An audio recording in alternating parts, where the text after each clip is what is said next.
मुखपत्र पप्पू प्रसाद सिंह की report. Ma'am, पहले तो हम आपका इंटरव्यू लेना चाहते हैं कि आपका शुभ नाम क्या हुआ? मैं अनामिका पासवान हूँ। जी ma'am, thank you ma'am, most welcome है आपका समस्तीपुर कल्याणपुर क्षेत्र में।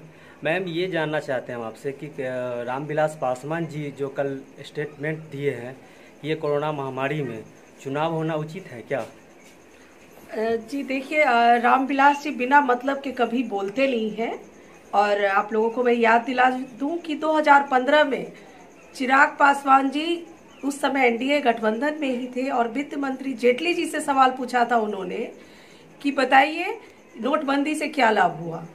वो उनके सवाल बाद में चुप हो गए, वो भूल गए उस सवाल को। क्यों भूल गए? क्योंकि ये सीट शेयरिंग का मामला आता है। वो अपना वैल्यू बढ़ाने के लिए गठबंधन में रहकर ही गठबंधन का विरोध कर रहे हैं।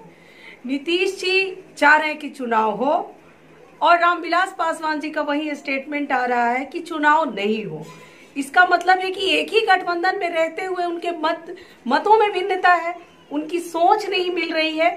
मुझे तो सीधा सीधा ये लग रहा है कि रामविलास पासवान जी इस तरह को ना ही बिहार की चिंता है, ना ही बाढ़ ग्रसित इलाके में जो हमारे लोग हैं फंसे हुए उनकी समस्याओं की चिंता है, ना ही कोरोना से जो भी पीड़ित हो रहे हैं उनकी चिंता है।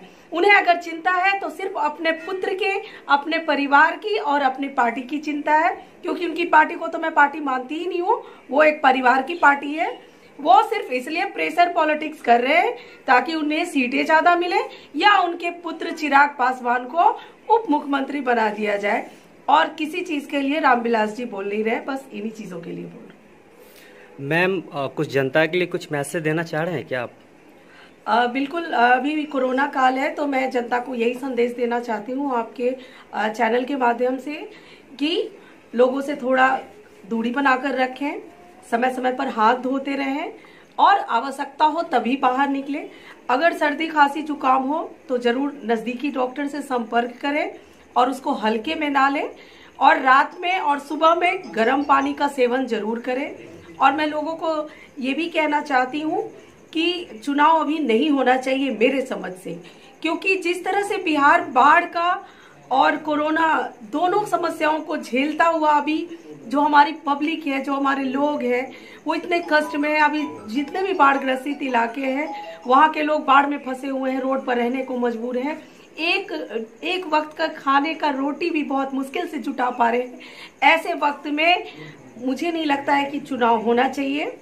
और अगर चुनाव टलता है तो ज्यादा अच्छा होगा, क्योंकि लोग भी इसको अच्छे से कर पाएंगे। नहीं तो जैसे तैसे जो चीटिंग वाली चुनाव होती है वही ये लोग चुनाव कराएंगे अगर जल्दबाजी में चुनाव हो।